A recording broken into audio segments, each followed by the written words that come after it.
My great-great-grandfather encountered something evil in the Nevada desert. I've always been a history buff. As a child, I was completely captivated by the stories of my grandmother. She had endless tales to spin about the Wild West, shootouts, cowpokes, and the countless people headed west to strike it rich. These stories made the likes of Buffalo Bill and Jesse James my heroes. To this day, they are near and dear to my heart. My grandmother's tales always ended on the same subject, my great-great-grandfather. In my grandmother's words, he was the truest frontiersman to ever set off and find his fortune. As far as my grandmother could tell me, it seems he found what he was looking for or met his end on the trail, because he never went back to his family in the East. To have a relative who lived the legends I daydreamed about left me beaming every time my visits with Grandma came to an end. These stories will be what I miss the most now that she's passed. She died in her sleep after a long and fulfilling 76 years. Rather than socializing in her later years, she was much happier with her books and spaghetti westerns. So I was practically the only one at her funeral, besides a couple of neighbors and the priest. My mother, her daughter, passed away about 5 years ago. Cancer is a bitch became my grandmother and I's motto when we would reminisce about my mum.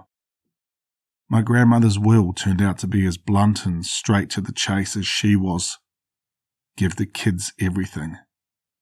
With no cousins to speak of jockeying for my grandma's knickknacks and jewellery, I took my time sifting through the echoes of the life she led.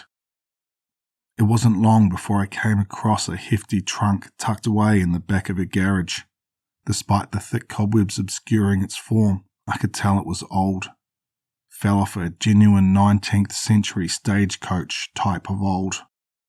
Once the trunk was opened, I was greeted with thousands of pages of paper, some in envelopes, some in the form of books, some just loose pages. For a reason I can't explain, I pushed my hand through the layers of paper towards the bottom of the trunk. The tips of my fingers were stopped by something bound in leather before I could reach the bottom. I pulled the object out of the avalanche of paper cuts waiting to happen and revealed it to be a small, leather-bound book. The owner of this journal made their identity known on the inside cover. Henry Crane, my great-great-grandfather. My childhood passion for the West reignited.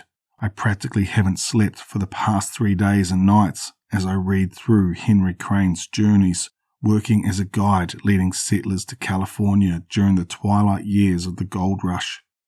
I pored over the pages detailing my relatives' exploits. Each page filled me with more pride than the last. At least, until I reached the end of the journal, which chronicled the final 2 weeks or so of what appears to be his last expedition, leading a group to California. I will transcribe Henry's entries here in the hope that someone can help me make sense of them. I wish I could discount his writings as delusion, but his entries leading up to the final 2 weeks depicted a very rational and pragmatic man. I will add context to his entries at certain points and will mark these additions with parentheses. With that said, maybe this undertaking will allow me to finally sleep again, or maybe I'm merely passing on this burden to all of you.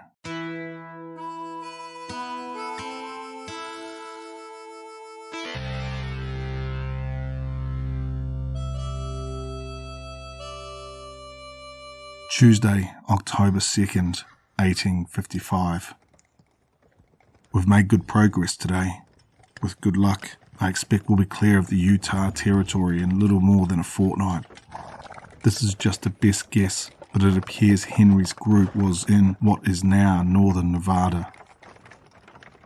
I also expect my 2 old nags pulling our wagon will have to retire after this trip. They served me fine, but I can tell they'll be lame by the time we reach Sacramento. It don't help none that Emily's boy, Jeb, and our resident princess, Anna, are trying their best to avoid walking at all during this trek. They put up a mighty fuss when we tell them to get out of the wagon to give the horses a fighting chance to get over a hill. Lost count of how many times I've told Emily she's too soft on the boy. Won't always be a buggy waiting around to whisk Jeb wherever he wants to go. Our Princess Anna is truly a lost cause. Some 19-odd years of being coddled by her daddy's money has truly spoiled her rotten. I suspect her big businessman daddy travelled from Virginia to California ahead of her to avoid hearing about how there's always dirt messing up her new yellow dress she's so fond of. Between her fondness for that dress and her heavy as all hell stash of canned treats, she puts up a mighty fight to not hop out of the wagon when we hit the trail. I ain't letting none of you lay a finger on these apricots. My daddy got them just for me for this trip, not for any of you, is what she bellows if she catches any of us even glancing at her personal provisions. It has something to do with a new pescatarian diet that's becoming popular back east, but she would never lower herself to partake in our usual supper of jerky and any small game we happen to snag that day. Well, anyway, I hear Emily tucking in Jeb now as the light is getting low. I also hear Miguel exercising his powers as my second-in-command to give Patrick a tongue-lashing for getting blind drunk as soon as we pitched camp. Miguel can't stand that Patrick's dire need of the hair of the dog every morning delays our travels. It irks me as well, but Patrick comes from money, much like Anna. I learned that money smooths over most sores long ago. Miguel will too understand that one day. Wednesday, October 3rd, 1855. As Miguel prophesied, Patrick wasted our first couple of hours of daylight recovering from his trip into the bottle. Still, no matter how dog-tired his habit leaves him, he always has the spunk for his second favourite habit, pestering Miss Anna. Notwithstanding Patrick being nearly 30 years her elder, Miguel is smitten with the princess, and thus it boils his blood like nothing else. I can hear Miguel's grip on the reins tighten as he listens in on Patrick talking about the fine things he could provide Anna. Anna rebukes that drunk every night.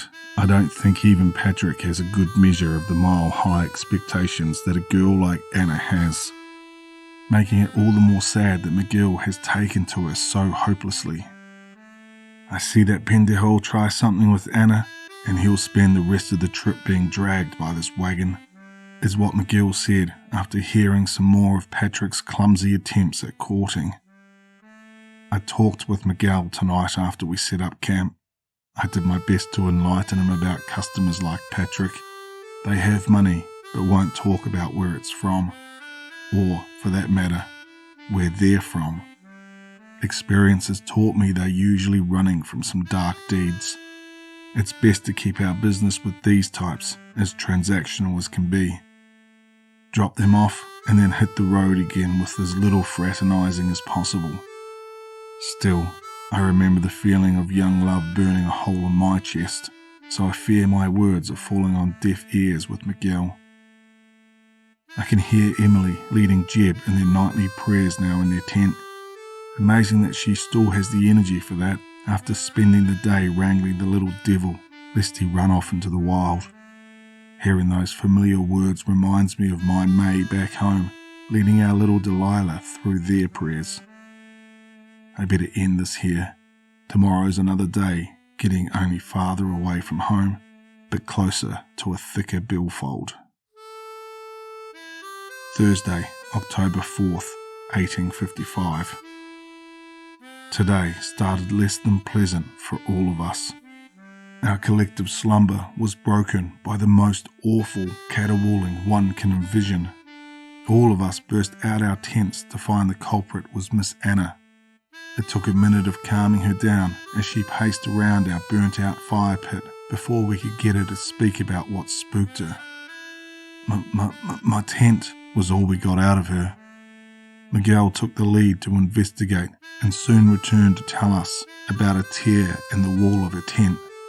I inspected it myself as well. A jagged hole, about 7 inches in length, to the left of where she would have lay her head at night, was now present. Miguel took to comforting her and talking about all manner of pesky but harmless critters that could have done that. Miguel was probably right, but it didn't stop Emily from keeping Jeb even closer to her side for today's travel. As usual, Anna hopped in the wagon when we set out, but tucked her legs to her chest as she sat and hummed some song I don't recognise to soothe herself. This girl should have never left the city. Despite his assurances about those tent-defiling critters, I could see the suspicions rising in Miguel. He drifted off the trail at least twice today as he tried his best to keep Patrick within his sight. Patrick's a lot of things, but I don't think he's bold like that. Regardless, Miguel has already offered his intact tent to Anna and promised to sleep it rough tonight under the stars to keep an eye on her. I'm sure he won't find Patrick crawling around the tents like some coyote tonight, but Miguel won't be dissuaded. I've retired to my tent now and am immensely road-weary. We all are. Emily's prayers and Anna's humming are making my eyes heavy. Friday, October 5th, 1855. For once, we got an early start today. I awoke to Miguel and Anna gathering sticks and twigs to try and breathe some life into our fire. She seems real grateful to Miguel for being her sentinel last night. Of course, Miguel was more than happy to lap up her words of appreciation. Little did she know, I could hear Miguel snoring away before my eyes closed, but I won't spoil his small victory. Also, to Miguel and Anna's benefits, Patrick instead spent today's leg on the trek pestering Emily and me about some glowing eyes he saw out in the brush from his tent as he nursed the last drops of another bottle. Emily was quick to scold him for his perceived attempt to frighten her boy. He was steadfast in his convictions about what he saw. It never fails to amuse me how these folks react to the typical coyote attracted by the light of a fire. I've told them as much, and how the crumbs we leave behind mean there's a whole pack of little critters trailing us most likely. This bit of wisdom made Jeb clutch his mama's leg even harder than before, and got me a scolding of my own as well. They don't realise this little pack benefits us too. Just today, Miguel managed to bag us a couple of squirrels with its 22. They became a fine stew that everyone was eager to get a ladle of. Warm food is a luxury on these trips, a luxury I worry that will become a necessity soon. Winter is on our heels, and the mountains ahead of us we got to cross aren't getting bigger fast enough. I'm going to have to push the nags harder tomorrow. Luckily, Anna has taken to walking alongside the wagon to talk to Miguel. It's a relief for the nags, I'm sure. Everyone turned in early to escape the cold tonight. It got to be too much for Anna's guard as well. Miguel bundled himself up in all the blankets he could grab and made a spot in the wagon for the night. Even Patrick didn't partake in spirits tonight. A seasoned drinker knows it only makes you colder in the end, no matter the warmness it starts with. I would know. Seeing him tilt those bottles up stirs bad memories, but I won't fall into that again, for the sake of May and Delilah. Saturday, October 6th, 1855. It was not the sunrise, but Jeb's shrill cries for his mama that roused me. I bolted and reached Emily and Jeb's tent first. I found him sitting inside with only his skivvies on, with tears and snot running down his face. Emily was nowhere to be seen.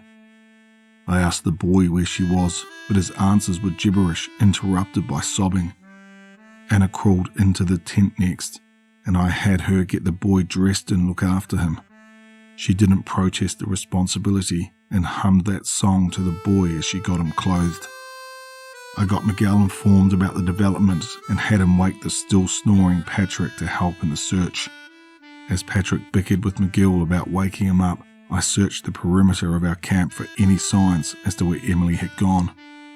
I only found our tracks leading up to our camp and a set of coyote tracks that stopped short of entering the circle of tents we had set. If Emily had stepped out into the night for some reason only God knows, she left no trace of her doing it. Anna and Jeb took shelter in the wagon as Miguel, Patrick and I expanded our search into the brush. We didn't gain any more miles today. Our search for Emily took up all our daylight. Despite Six Eyes looking, we found not a thing. Not a stray hair nor a footprint came within half a mile of camp.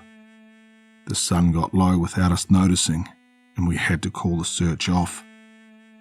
By the time we got back, Jeb wasn't crying anymore, but he was still on the verge of tears as he explained to Anna that he didn't see when his mama left.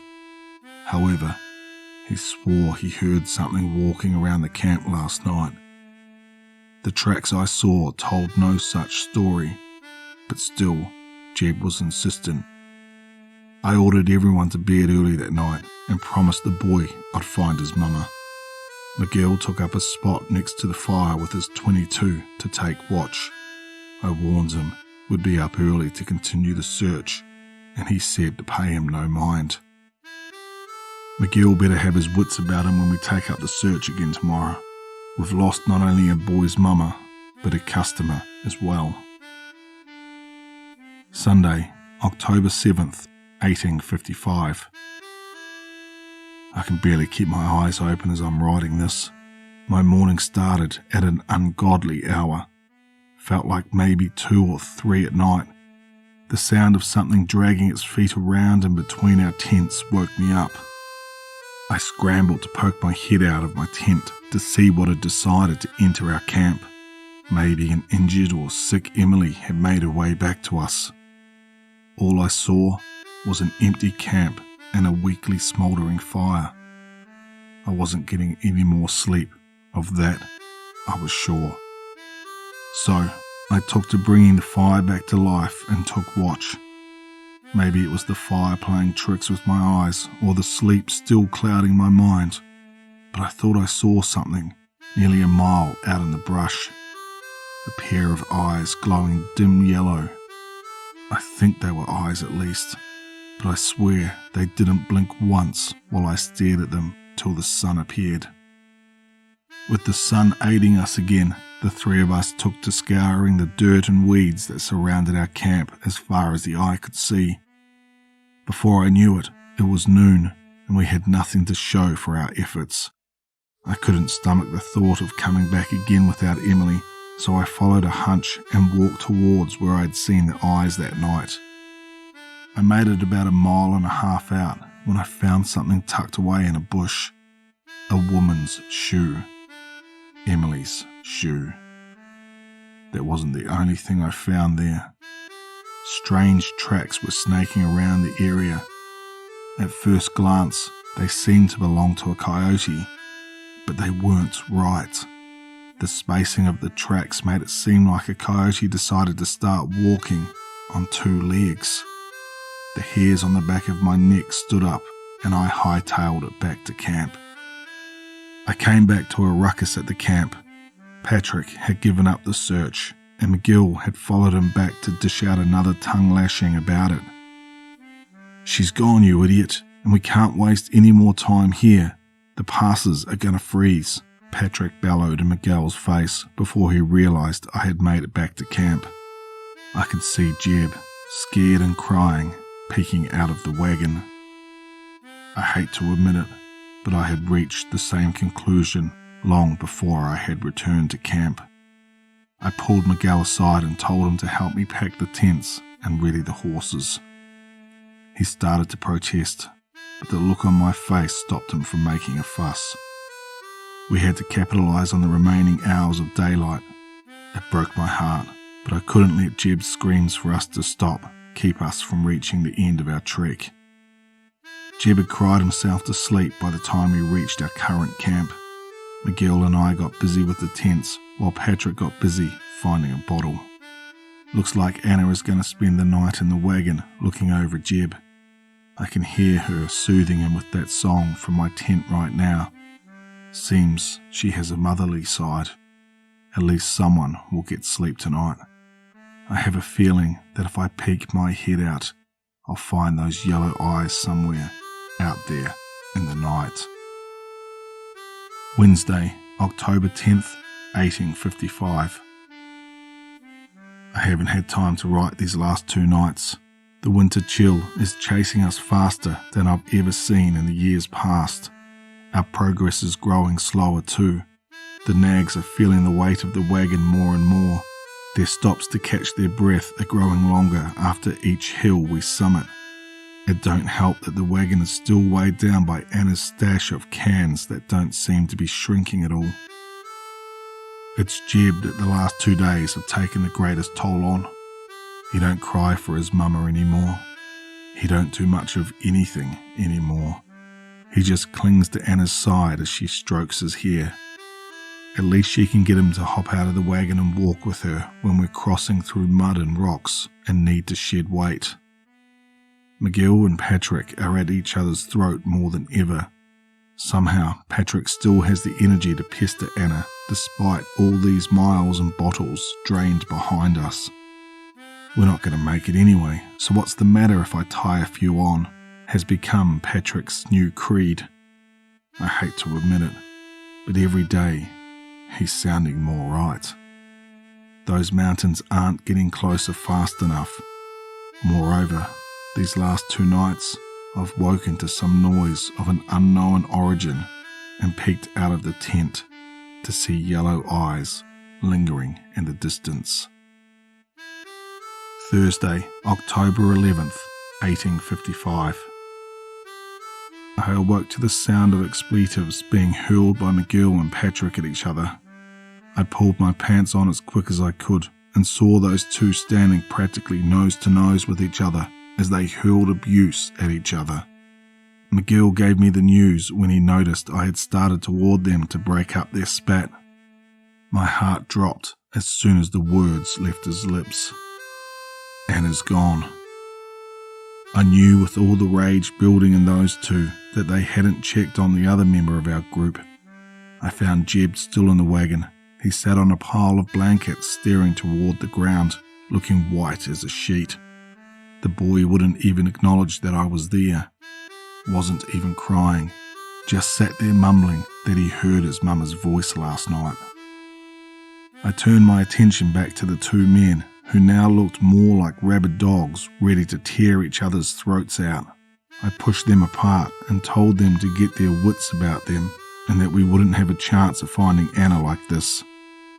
This realization both silenced them and gave us all a sobering epiphany. We couldn't stop to look for her. We couldn't afford to lose the time. It'd be signing our own death certificates. With our new mutual understanding, we packed only 3 of the tents, leaving the stragglers behind. McGill went about throwing out Anna's cans, about 4 crates of them. Good as they are as food, we can't keep pulling their weight. This time, Jeb didn't protest as we set off for the day. He just sat quietly in the wagon. McGill spent the whole day muttering conspiracies to himself about how he knew Patrick had to have done something to Anna. He cursed the man's name practically every 50 feet. There's plenty to loathe about the man, but a silent stalker of the night is far from who he is. When he hits the bottle, he can't walk in a straight line for even 2 yards, let alone silently dispose of a young woman. We've set up camp now, but no tents were pitched. No one wants to obscure their line of sight with a cloth wall, let alone sleep tonight. We cooked a rabbit that McGill managed to shoot today. The boy won't have even a spoonful of it though. I fear if this goes on that the cold will take him. I've barely slept the last few nights. Only the cold hard ground and the crackling of the fire we're sitting around now have kept me awake. McGill and Patrick are still trading verbal jabs with each other as we all watch the desert around us for any signs of movement. The journal entry abruptly halts here where it appears Henry's hand slipped as he left a black line leading from that last word to the edge of the page. Friday, October 12th, 1855. Our situation has become more dire than I ever thought it could. My last entry was interrupted by the bickering of Miguel and Patrick reaching a breaking point. Both men were on their feet and swinging fists before I could even lift my eyes from my journal. As I rose to stop them, Miguel connected a mighty swing to Patrick's face. The blow sent him stumbling back, cupping the side of his face with his hand. Miguel wasted no time in striding over to the drunkard and grabbed him by the collar.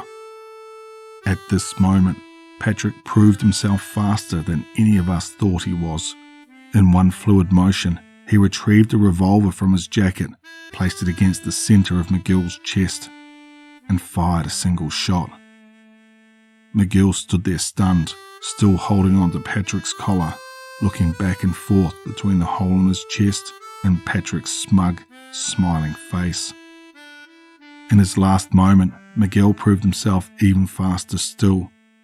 Like lightning, he pulled his skinning knife out of the sheath on his hip and plunged it into Patrick's throat.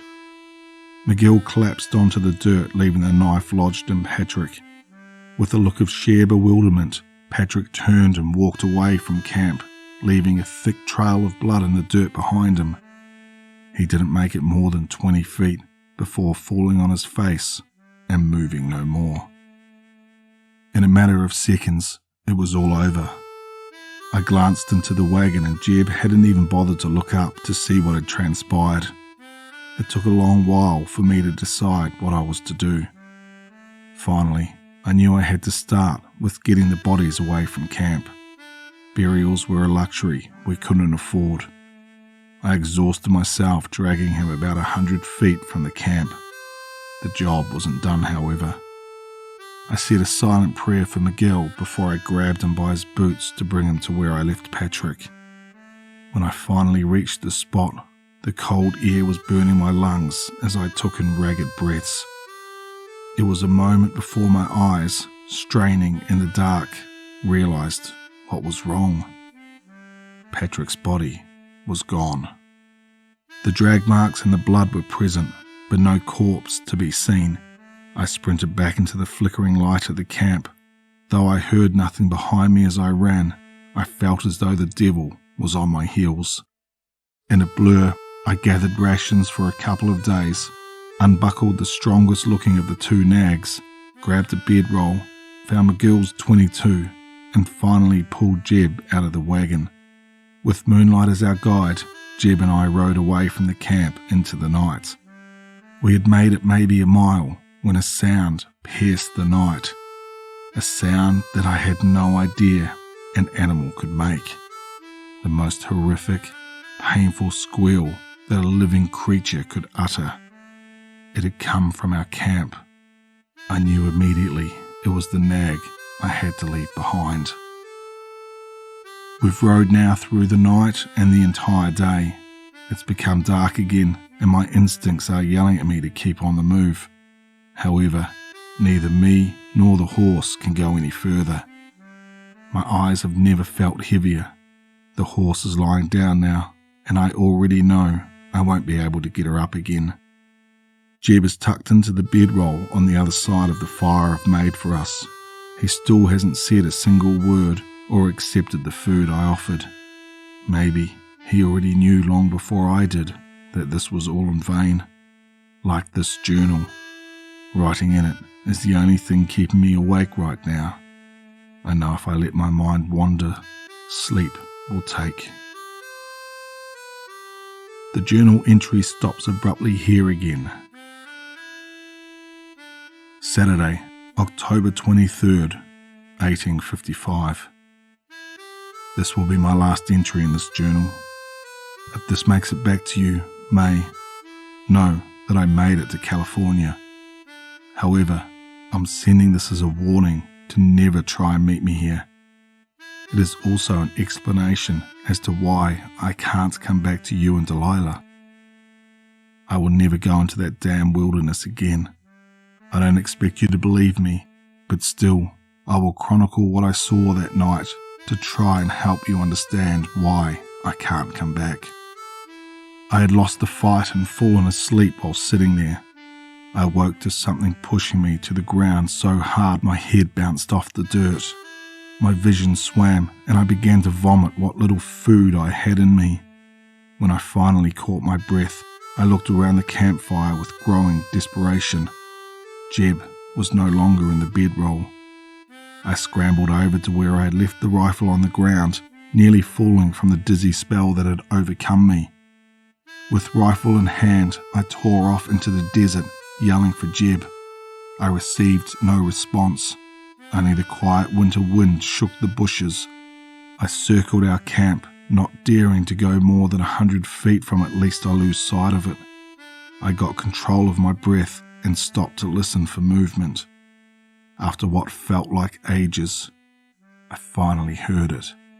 Soft footsteps, not too far from me, but leading away from camp. I whirled around toward the sound and readied my rifle.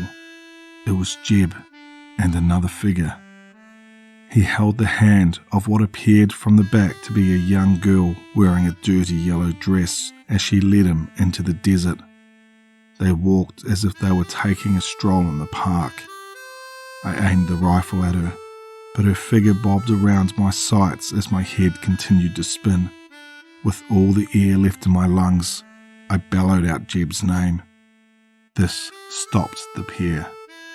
They were now at the very far reaches of the fire's light. I could still barely make out her shape and the colour of her dress, but her head was shrouded in darkness. She turned her head back towards me, and a pair of glowing yellow eyes stared back at me through the shadows covering her face. I'm ashamed, but any will to fight I had left evaporated. My arms went limp and the rifle dropped to the ground. Those eyes turned away from me and the pair continued their stroll into the desert, while that thing hummed the same song that Anna did.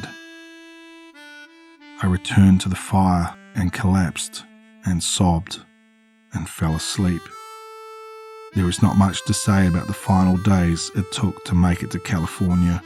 My supplies were almost completely depleted, but if it's just me out here, I can make do with very little. I saw no more eyes lingering in the dark when I made camp at night. In some sick way, I think that devil prowling these deserts had already had its fun with me.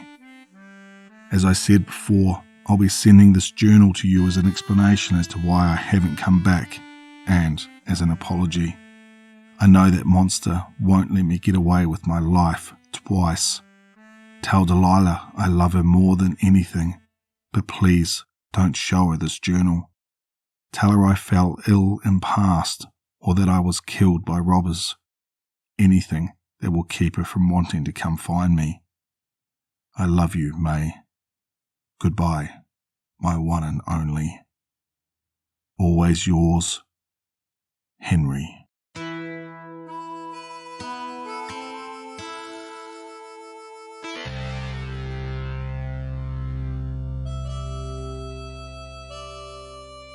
As Henry wrote, this is where the journal ends.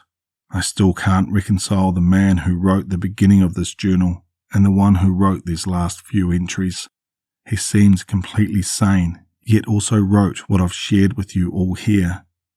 I need to know what happened to my great-great-grandfather. I also have the advantage of living in the north of Nevada. I can't think of a better place to pick up the trail that Henry left. After finishing this post, I was going to start an all-nighter scouring the web for anything I could find on Henry, but something grabbed my attention. I think I hear someone humming a song outside my house. I just want to thank Brave Audience 5469 for allowing me to narrate that story. If you liked what you heard here, head over to their Reddit page and show them some love. I'll leave a link for the original story in the description below. If you're new here, please consider subscribing, and as always, stay tuned for one more nightmare.